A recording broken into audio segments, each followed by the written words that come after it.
Je ne saurais même pas prononcer le nom de cette compagnie. On va l'appeler EMS. OK? C'est une compagnie suisse. Très belle entreprise à voir dans n'importe quelle watchlist. Et vous allez voir pourquoi. Première chose, croissance, stabilité ou croissance des revenus. On a une croissance des revenus. On peut voir ici que c'est une compagnie cyclique. On aime bien ça.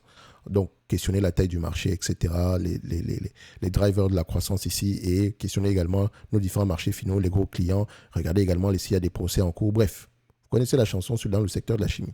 Marge brute, stable ou croissante?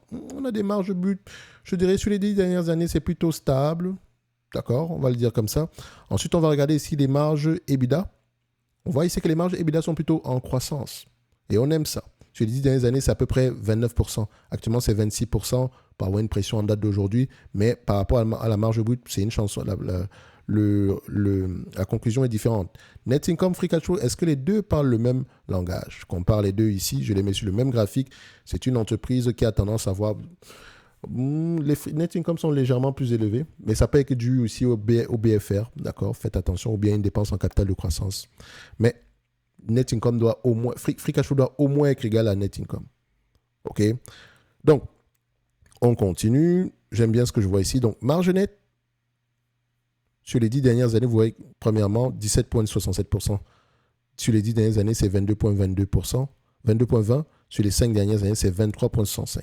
Donc, si on prend les 10 dernières années ici, on est presque à peu près à ce qu'on a sur les 12 derniers mois ici, 21,80. 22,2 ici, c'est correct. Ensuite, combien de fois les bénéfices le marché a tendance à payer pour ce genre d'entreprise? On regarde ça. Voilà. Je prends la médiane. Donc, on a des Suisses qui payent 29 fois les bénéfices pour cette compagnie, presque 3% de rendement. Sur les 20 dernières années, c'est 25. OK? Et si on prend toute la période, ici, on va se situer même aux alentours de 20. Alors, me connaissant, 20 fois les bénéfices, c'est ce que je paierais. OK? Mais je sais que la valeur va se situer entre 20 et 25. D'accord? Donc, en prenant 25 fois aujourd'hui, ça marque notre optimisme. Faites attention. Et donc, si on regarde la dette nette sur EBITDA, presque pas de dette nette ici. C'est une entreprise qui n'a pas de dette. On aime ça. On a une dette nette négative. On a du cash net ici. Nombre d'actions est plutôt stable. Et quand on regarde ici du point de vue dividende, EMS, et comme je l'ai mentionné, c'est une entreprise qui mérite d'avoir une place dans n'importe quelle watchlist. Et donc, moi, je l'ajoute dans la mienne. Voilà.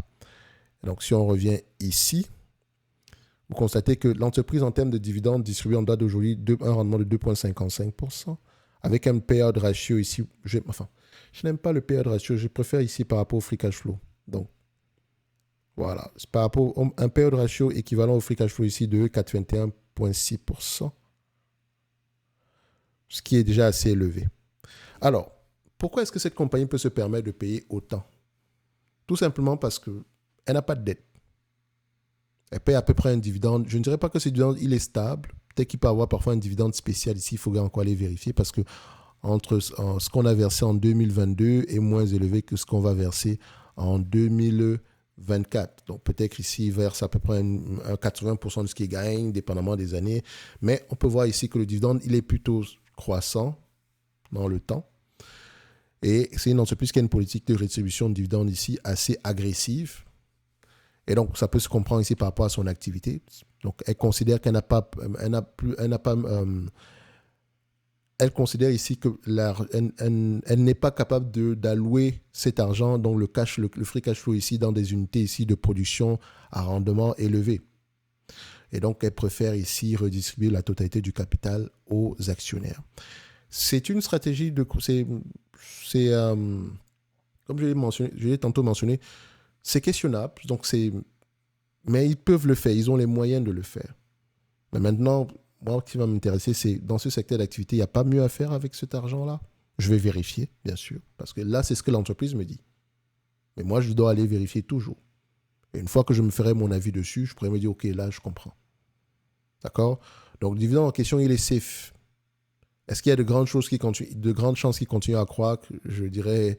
Ça va dépendre de la génération de free cash flow ici. Est-ce que j'aime bien déjà c'est une entreprise qui a tendance à payer le dividende ici avec les free cash flow et non avec le dividende, avec le bénéfice net uniquement.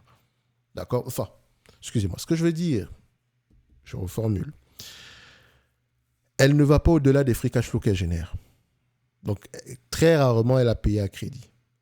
Enfin, très rarement, elle a puisé dans les caisses pour payer le dividende. Parce qu'on ne peut pas sous-entendre ici qu'on a payé à crédit. D'accord? Parce qu'on a généralement du cash net. Bref, 25 fois, si on prend 25 fois les bénéfices ici, ça sera à peu près à 598 francs suisses. Donc, par rapport à ce qu'on propose ici, l'entreprise est correctement évaluée, selon moi. OK? Elle est correctement évaluée à 25 fois les bénéfices d'ailleurs. Donc, on est déjà assez gentil avec la croissance, avec le multiple de valorisation.